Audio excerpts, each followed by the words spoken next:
Ce soir, une phrase fend la nuit. Éric Chingé a parlé.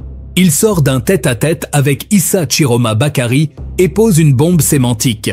Serment du peuple contre serment d'État. Mascarade, vérité des urnes. Dans un pays où l'on a troqué la lumière des faits contre les ombres des couloirs, il remet la clarté au centre. Il parle d'urgence sans effusion de sang, de rupture sans chaos, de victoire sans triomphalisme. Il questionne les chiffres, convoque la conscience et déplace le rituel, du pupitre vers le peuple. Alors, s'agit-il d'une parole qui allume ou d'un feu de paille qui consume? Reste avec moi. Ce soir, on décode le langage, on pèse les symboles, on suit la trajectoire des preuves. J'ai un certain nombre de questions à vous poser. La première qui vient à l'esprit, c'est pourquoi cette sortie aujourd'hui et maintenant? Oui, merci beaucoup. D'abord, c'est pour rétablir la vérité sur tous les rumeurs que nous avons entendues ces jours-ci en ce qui concerne la situation de monsieur le président élu Chiroma Bakary.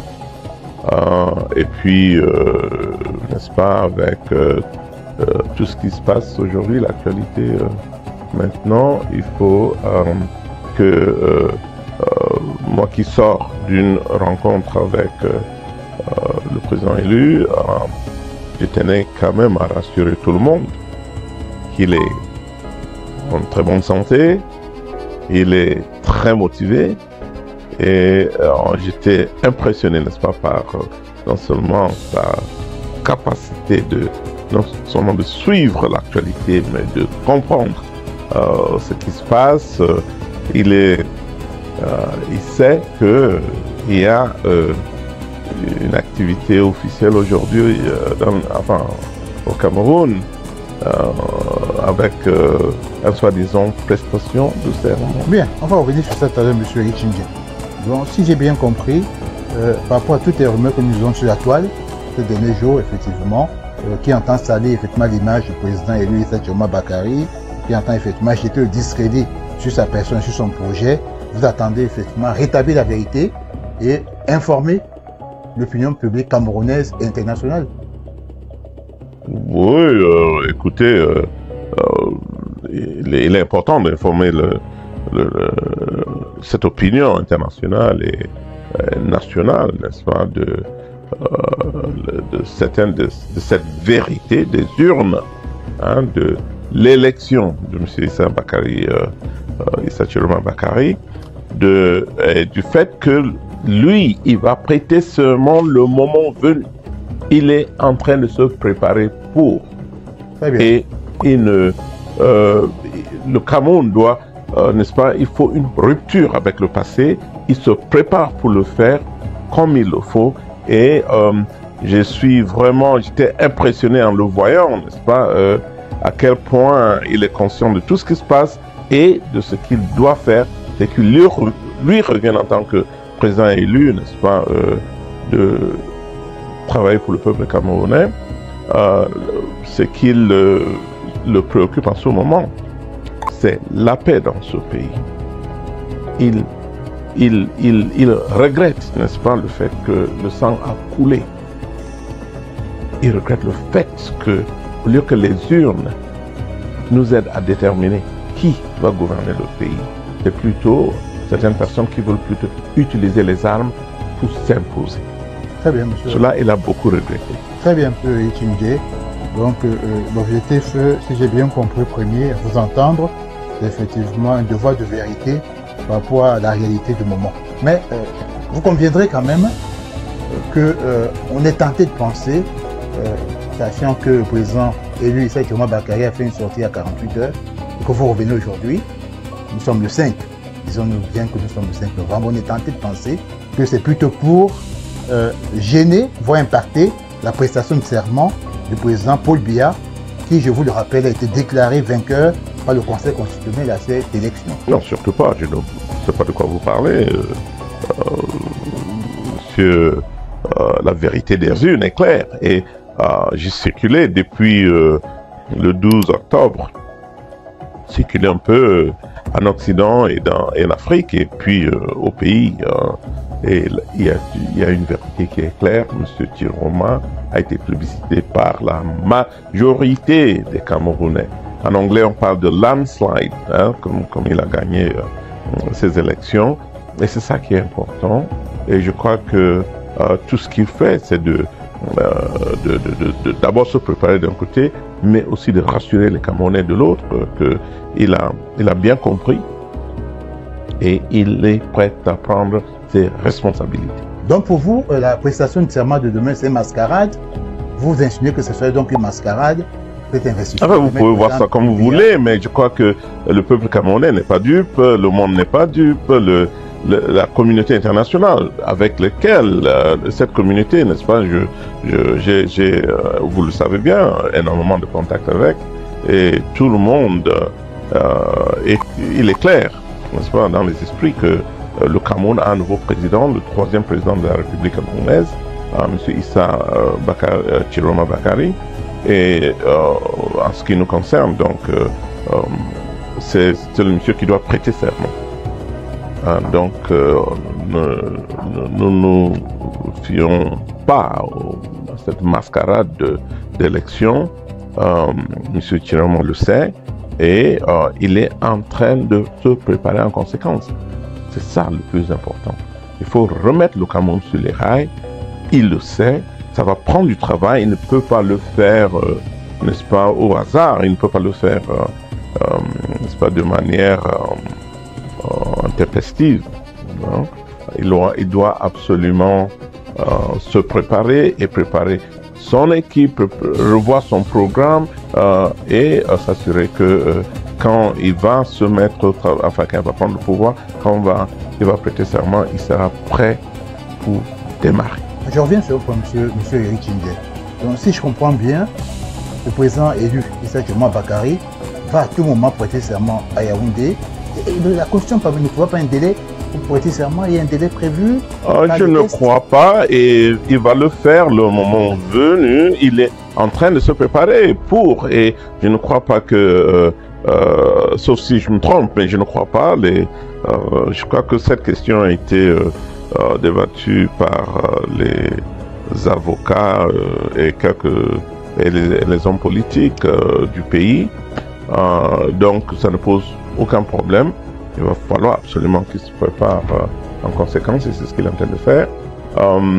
Moi je crois aussi que le moment venu, il va s'adresser aux Camerounais. Il m'a dit que ce qui l'intéresse le plus maintenant, c'est d'éviter toute situation qui peut provoquer, n'est-ce pas, ou qui peut amener les gens à descendre dans la rue et amener surtout l'armée et la police à tirer comme ils ont l'habitude de le faire.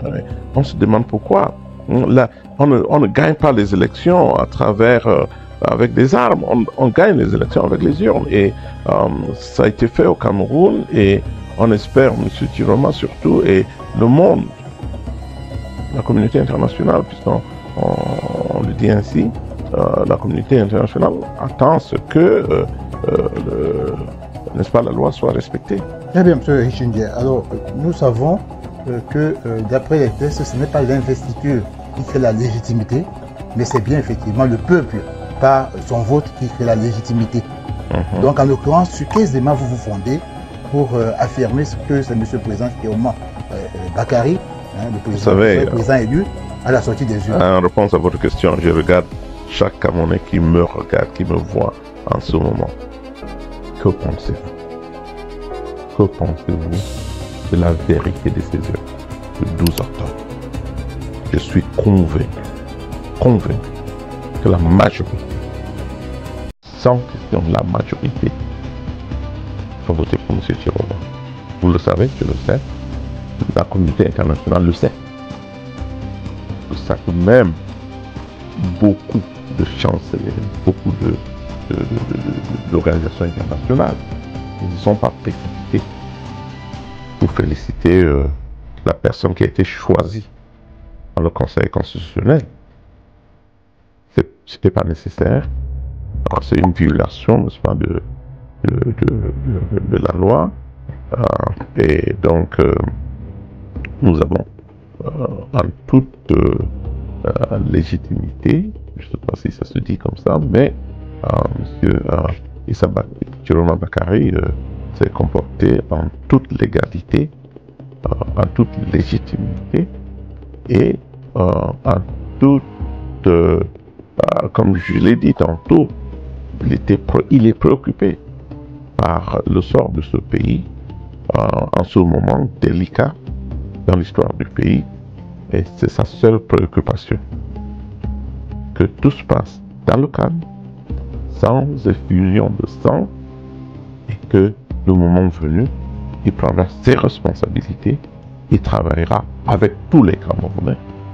Il a bien envie de le faire, et je crois que si j'ai bien entendu tout ce qu'il me disait, on s'est vu, il invite tous les Camerounais, tous, sans exception, à prendre aussi leurs responsabilités, parce que cette victoire, c'est la victoire, c'est pas la victoire de Chiroma.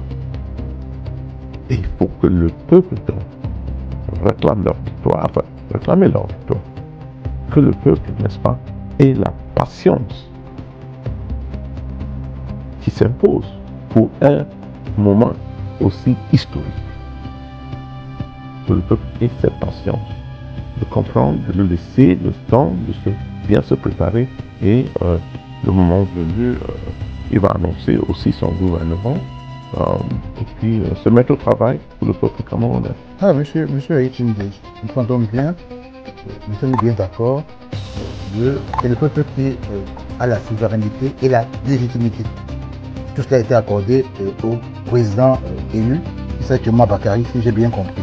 Mais alors, la question qu'on se pose, une fois que M. le Président Paul Biya, son prédécesseur donc, à vous entendre, dont le mandat se termine quand précisément? Mais le mandat du président Biya se termine le 5 à minuit. Très bien. 5 novembre à minuit. Très bien. Le 5 novembre 2025 à minuit. Alors, une fois qu'il a quand même prêté serment demain, comme c'est prévu, quel que soit ce que vous en pensez, c'est quoi la suite? Qu'est-ce qui va se passer par la suite?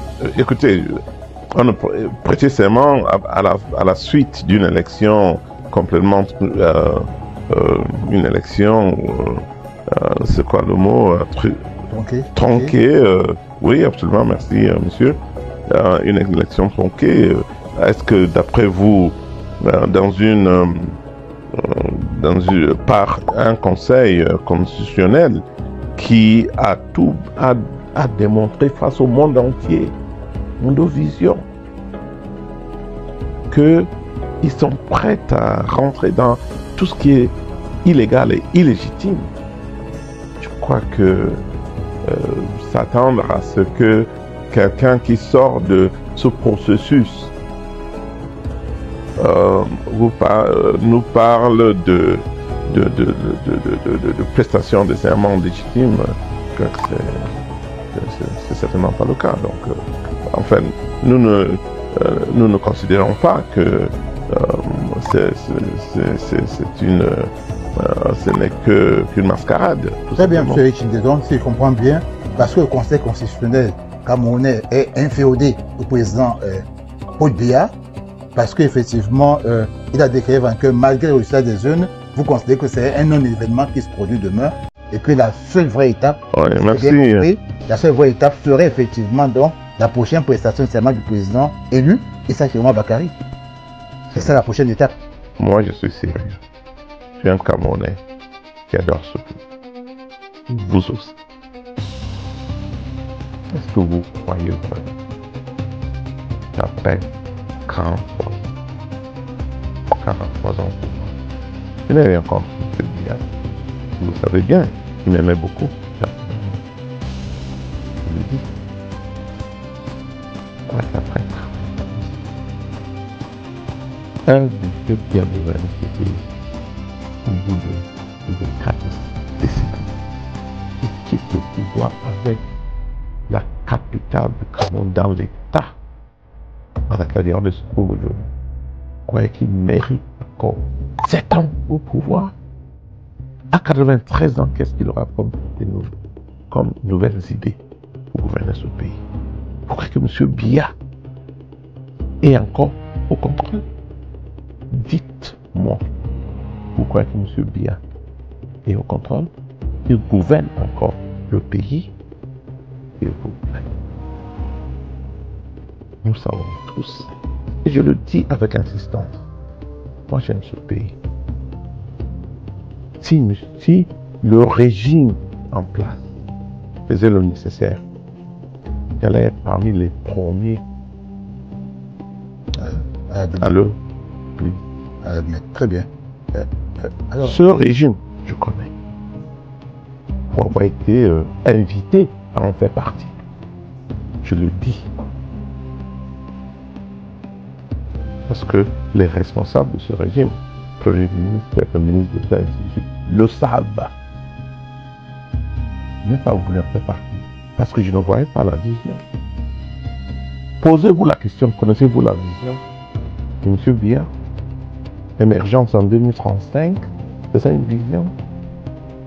Et comment on peut faire pour émerger en 2035 sans électricité, sans infrastructure, sans eau dans la capitale du pays, sans hôpitaux, sans école, sans travail, chômage généralisé, ainsi de suite. C'est ça que vous voulez? Et vous voulez encore que la même banque, tout ce que j'ai vu de M. Ngongo, ce sont ces palais. Tout ce que j'ai vu, monsieur, laissez-moi parler, tout ce que j'ai vu de M. Babouki, ce sont ces palais. Tout ce que j'ai vu de M. Atanganji, ce sont des œuvres personnelles, individuelles. C'est des gens qui travaillent pour la population. Ces œuvres, c'est-à-dire que quoi? Ces œuvres, il y a également un palais, les grandes maisons, les institutions de je ne sais pas quoi, à travers le pays et dans le monde. Non. Soyons sérieux. La place, il mérite. Moi, on te pose la question, c'est la dernière que je vous poserai. Notamment la question. Le président qui pourrait vraiment devenir le président sortant, pourrait vraiment devenir gagner. Est-ce qu'on n'est pas encore se poser des questions? C'était une grosse marche, les gens se criaient, et sur toutes les occasions du monde, et on faisait une façon de. Mais les gens marchent parce qu'ils sont déçus, les gens marchent parce qu'ils n'acceptent pas. Ils marchent parce qu'ils n'acceptent pas les résultats annoncés. Les résultats annoncés. Parce que ce résultat est différent. Ce que le Conseil constitutionnel a annoncé. Et ce Conseil constitutionnel, on n'est pas le seul à l'avoir constaté. Le monde entier, si vous ne le savez pas, je donne un exemple. Dans le Nozo, depuis 7 ans, les gens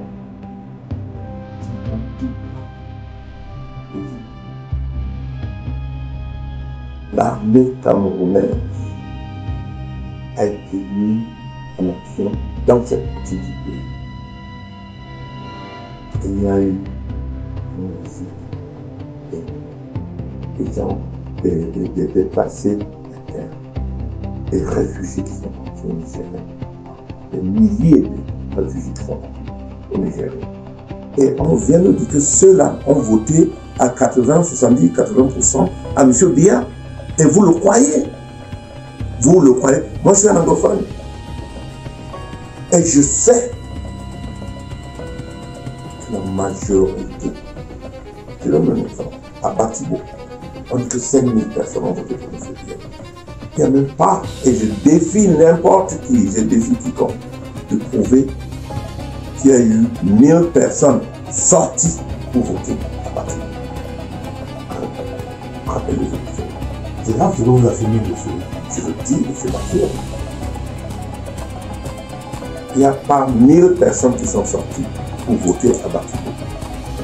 Mais elle est quand même pas de 5000 voix que M. Biya a été.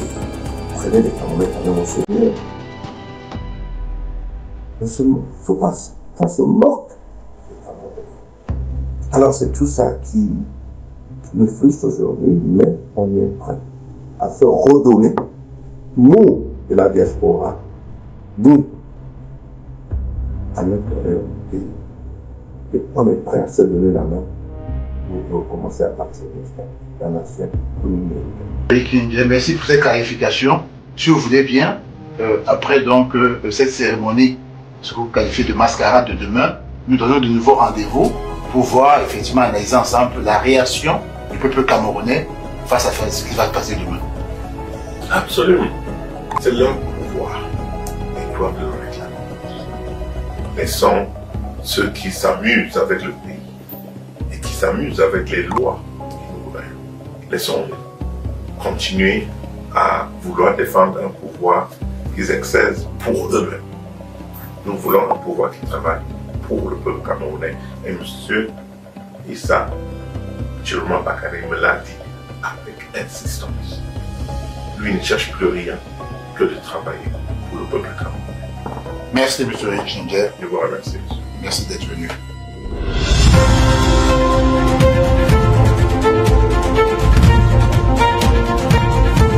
Dans nos villes, il y a ceux qui éteignent les réverbères pour vendre la nuit et ceux qui allument pour révéler les visages. La politique, c'est exactement cela, une bataille de lumière.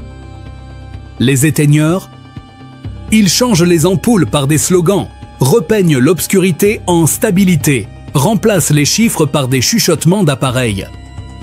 Leur outil, c'est le rituel fermé. Tapis rouge, protocole, caméra fixe, applaudissements captifs. La lumière y est réglée, jamais révélatrice. Les allumeurs de réverbères, ils déplacent la scène. Ils disent « Montrez-nous les PV, cartographiez les anomalies, alignez le droit et la preuve ». Leur outil, c'est le rituel ouvert. La place publique, l'archive, le contre-discours, la chaîne de custodie. Ils savent qu'un peuple ne se gouverne pas par la pénombre, mais par la visibilité des faits. C'est là que la déclaration d'Eric Tshindje devient intéressante. Elle reprogramme la lumière. Elle ne nie pas la scène officielle. Elle l'expose à la concurrence d'un serment social, calibré sur la reconnaissance plutôt que sur la décoration. Deux rituels, deux luxemètres. L'un mesure l'apparat, l'autre mesure le consentement. Mais attention, allumer n'est pas enflammé. Dans un pays où l'étincelle peut devenir incendie, la non-violence n'est pas une posture, c'est une technologie du politique. Elle oblige à la précision, date, lieu, pièce, témoin, procédure. Elle force le discours à devenir dossier. Alors voici ma boussole pour la suite. Si la lumière augmente les preuves, on avance. Si la lumière éblouit sans éclairer, on stagne. Si la lumière brûle le tissu social, on perd tous. À vous, communauté des veilleuses et des veilleurs, devenez allumeurs de réverbères. Exigez les documents, partagez les sources, challengez les récits, sans haine, sans peur, avec l'élégance de ceux qui savent que la vérité n'a besoin ni de houle, ni de hurlements, juste de lumière continue. Si cette analyse t'a éclairé, abonne-toi, laisse un commentaire, dis-moi, quel réverbère faut-il allumer maintenant? Et reste scotché. La suite, ce sont des pépites, du décodage chirurgical, des preuves tangibles et la lumière, qui ne s'éteint pas. Alors, s'agit-il d'une parole qui allume ou d'un feu de paille qui consume? Reste avec moi. Ce soir, on décode le langage, on pèse les symboles, on suit la trajectoire des preuves.